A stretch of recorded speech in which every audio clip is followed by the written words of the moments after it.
Hi friends, welcome to Rusithiru. இன்றைக்கி lunch box சீரீஸில் நான் ஒன் பாட் குக்கிங் தாங்க செய்ய போகிறேன். ரொம்பவே ஹெல்த்தியான ப்ரோட்டீன் அண்ட் ஃபைபர் கண்டென்ட் அதிகமாக இருக்கிற பச்சைப்பயிரை வச்சு நான் ஒரு புலாவ் ரெசிபி தான் ரெடி பண்ண போகிறேன். இந்த பச்சைப்பயிறு புலாவ் எப்படி பண்ணுறதுன்னு இப்போ பார்த்துடலாமா?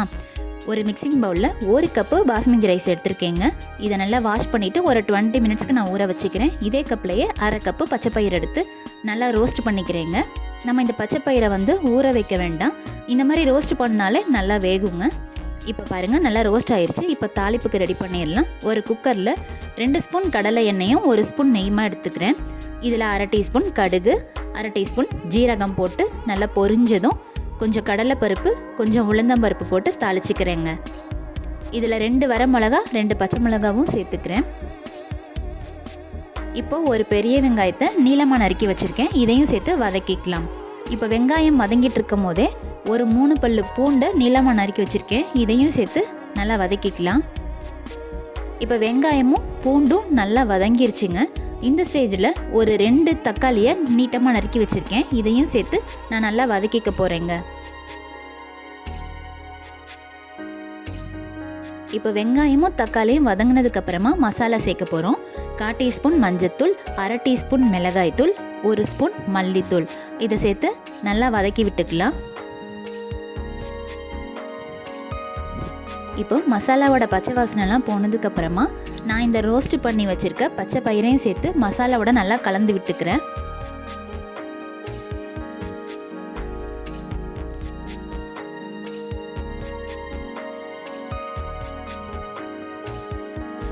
அவ்வளோதாங்க. இந்த ஸ்டேஜில் நான் அரிசி சேர்த்துக்கிறேன்.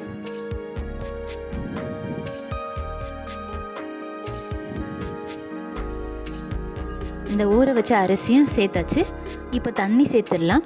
நான் 1 கப்பு பாஸ்மதி ரைஸுக்கு 1.5 கப்பு தண்ணி சேர்த்துக்கிறேன். பச்சை பயிருக்கு 1லேருந்து 1.25 கப்பு வரைக்கும் தண்ணி வச்சுக்கலாங்க. நான் 1.25 கப்பு தண்ணி எடுத்துக்கிறேன். நல்லா நின்று வேகுங்க. இப்போ தேவையான அளவுக்கு உப்பு சேர்த்துட்டு ஒரு கொதி வரட்டுங்க, நம்ம மூடி போட்டு வேக வச்சிடலாம்.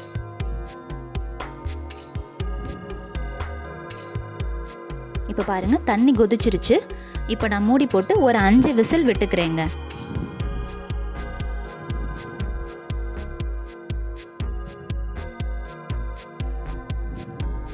அவ்வளோதான், விசில் வந்துருச்சு.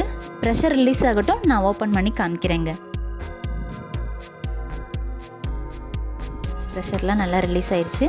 ஓப்பன் பண்ணிடலாமா? நல்லா வாசனை கமகமன்னு இருக்குங்க. இப்போ தாராளமாக ஒரு கைப்பிடி அளவுக்கு நான் கொத்தமல்லி போட்டுட்டு இது நான் எப்படி வந்திருக்குன்னு இப்போ பார்க்க போகிறேன். பாருங்கள், அடியில் எப்படி அழகாக ஒட்டாமல் வந்திருக்குன்னு சொல்லிட்டு நல்லா வெந்திருக்குங்க.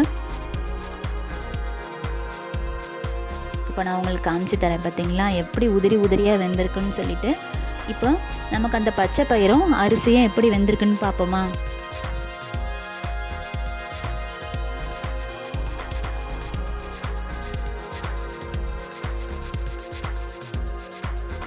பார்த்தீங்களா, நல்லா சாப்பிட்ற பதத்தில் நல்லா மசிஞ்சு வெந்திருக்கு. அரிசியும் நல்லா வெந்திருக்குங்க. இப்போது நீங்கள் இந்த பச்சை பயிர் நல்லா குழஞ்சி உங்களுக்கு அந்த சாப்பாட்டோட மிக்ஸ் ஆகி வரணுன்னா நீங்கள் ஒரு 2 மணி நேரம் ஊற வச்சுக்கோங்க. ஊற வச்சு வேக வைக்கும் போது 1 கப்பு தண்ணி மட்டும் சேர்த்தா போதும். நான் வறுத்ததுனால 1.25 கப்பு தண்ணி வச்சேங்க. அவ்வளோதான், ரொம்பவே டேஸ்டியான கமகமன் வாசத்தோட பச்சைப்பயிறு புலாவ் நமக்கு ரெடி ஆகிடுச்சு. இதுக்கு சைட் டிஷ்ஷாக நீங்கள் ஆனியன் ரைத்தாவும் நல்ல ஒரு வெஜிடபிள் குருமாவும் வச்சு சாப்பிட்டிங்கன்னா டேஸ்ட் அல்டிமேட்டாக இருக்குங்க. இந்த ரெசிபியை கட்டாயம் நீங்கள் வீட்டில் ட்ரை பண்ணி பார்த்துட்டு எனக்கு கமெண்ட்டில் சொல்லுங்கள். குழம்போ இல்லை பொரியல் மாதிரியும் நீங்கள் பச்சைப்பயிரில் ட்ரை பண்ணிங்கன்னா கிட்ஸ் கண்டிப்பாக அதை டச்சே பண்ண மாட்டாங்க. இந்த மாதிரி டிஃப்ரெண்ட்டாக ஒரு ரெசிபி செஞ்சு கொடுத்தீங்கன்னா ரொம்ப விரும்பி சாப்பிடுவாங்க. இந்த ரெசிபி பிடிச்சிருந்தா லைக் பண்ணுங்கள், ஷேர் பண்ணுங்கள், சப்ஸ்கிரைப் பண்ணுங்கள்.